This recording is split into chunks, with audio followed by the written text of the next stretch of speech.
Welcome back to my YouTube channel. Make sure to like and subscribe to the channel for more interesting stories like these. Now, let's get into today's story video. She cheated on me from the jump.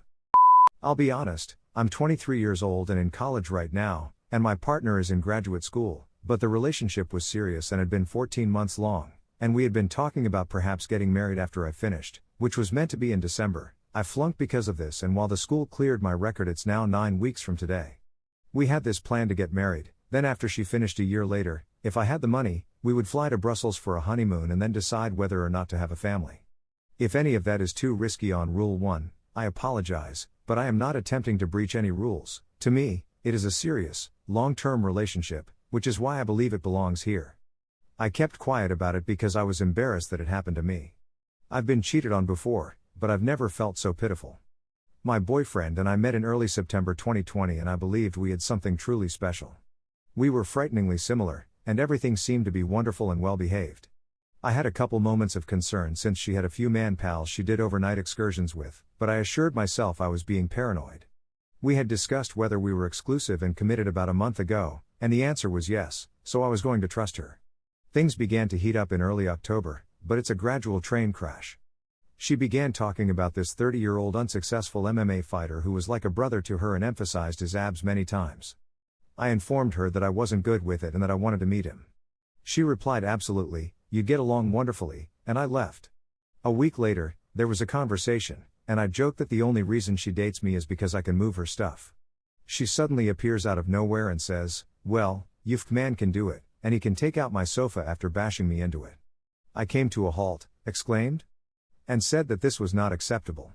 She attempted to tell me that my joke was worse, but I was so offended that I asked her straight out whether she had been cheating.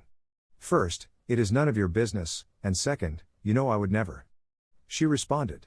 I should have called it right then and there, but I told myself that I was foolish. Fast forward to one night when she gets me these incredibly costly boots out of the blue. She had no reason, she said, but she said I looked pleased, and that was essential, but it was also like $200 boots, and she lives on $800 a month for rent and food, and she is in debt spending more than that. That night, she called and said she needed me badly and was on her way to get me. We were going to stay in her flat and play home for a week. I was a little concerned since I had worked the following day and couldn't simply get there from her apartment, but she insisted on paying for an Uber or whatever. I agreed and made plans to cover for my absence for the week. When I arrived, we watched Beetlejuice and then went to bed. The next morning, I awoke early and went out to purchase us donuts before returning, and when she awoke, she had a million things to do. It had been a long day, and I realized at the end that I would need to complete schoolwork while I was at her house, so I asked if I could use her laptop, and she said yes and gave me the password. I left for work at 6 a.m. and returned at 10 p.m. to an empty apartment with a letter saying she had an emergency with her grandmother and would be returning soon, as well as to babysit her dog. I replied okay and had a bath before going to use her computer, when I discovered the messages. Her communications were shown on her fucking computer, and the final message was her messaging, "You've man, I can't wait to taste you tonight." I contacted her because I was nauseous and shaking and wanted an explanation. She was furious and demanded to know why I was in her messages, which I told her she had left up. She then acknowledged that she was with a Yufka man down south and that they had plans for the following 5 days. I asked if I could go, and she answered yes, but only if I killed her dog and left her flat to be looted. I broke down and remained like a fool, resulting in a series of panic episodes, and my life essentially became feeding and caring for that dog, followed by swallowing NyQuil to put myself to sleep.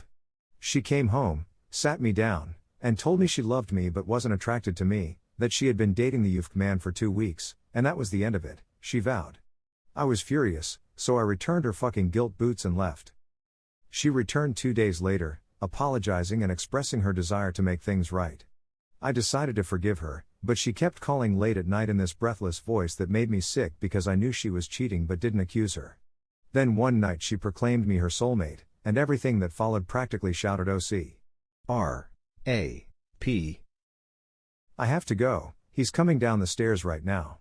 Goodbye. I knew what was going on, and I was fucking done. I walked away, telling her to herself and that I despised her. That was the day after my birthday, November 9th. I was in a poor position and began drinking again and doing other awful things to myself, nearly dying as a result, but I healed somewhat and wasn't actively messing up my life. I shaved my head, lost 20 pounds in 3 weeks and have since lost another 60, and I stopped seeing people socially, and still haven't since it happened with 3 exceptions with my best friend. Then, in December, she returned. She realized she was a monster and wanted to make things right. I told her I disliked her and didn't want to see her, but she threatened to injure herself, so I caved and let her take me to her apartment. I held her while she cried nonstop about how she was a monster and how no one but me had ever loved her and blah blah blah. I gritted my teeth and struck a pact with myself. I'd try to forgive, but there would be rules, and she was on thin ice. We really spent a whole day and a half drafting the contract she insisted on retaining on her Google Drive and a point system for her transgressions since she didn't trust me not to walk away for no reason. We spent Christmas together watching movies and decorating a tree, and she broke down again and confessed. Apparently, she was seeing other guys the whole time we were together, and to top it off, her nasty former boyfriend wasn't her ex until 2 months into our relationship. She said he was violent, but I honestly doubt it. After the event, I checked into him and it seems she had all the cards and pushed him into the army to get rid of him so she could about. I told her to stop talking because I didn't want to hear any more of what she was saying. As a result of her deception, I promised myself to strive harder, and so we find ourselves in this situation. We came to an end on the date, and the next morning she texted me, claiming she was ill but wanted to express her affection for me and express her want to speak with me. All right, I said, go get some rest. In the evening of the same day, I had a question about something in the contract, and I swear to you that the wording on one of our agreements about where we would meet had been changed because I had specifically stated that it had to be within an hour walking distance of my home, for my safety, but it had been changed to 2 hours driving, which is absurd. When she answered the phone, I overheard her shout, "It's nothing," before sprinting out the door and shutting it behind her. My stomach fell, and my first thought was, "Where are you?" I immediately asked. "I'll tell you, but you're not allowed to be unhappy," she said, and that was the end of it. I didn't say anything, and she then revealed that she had returned to the youth boy's place. Wow, I couldn't stop myself from repeating that again and over. She alternated between saying, "You don't have a right to be mad," and saying, "We were simply sitting on his couch watching Game of Thrones," as she proceeded to repeat the 2 phrases again. I ended my phone conversation with her and went for a walk. During that night, I walked about 20 miles, just enjoying an out-of-body experience, until I was picked up by my best friend, who drove me home and sat with me the whole way. The real sting is that when I returned to check on the contract later that night while wandering about, she had taken it down. Her social media accounts, Facebook and Venmo, were suspended, and I'm sure she had the other guy suspend my Facebook account as well, so I couldn't alert her. I've been feeling numb ever since, and it's been quite tough for me to get back on my feet. The thought of keeping this bottled up has been torturous, so I'm pressuring myself to say something. I'm not sure what more to say or why I've come to this place.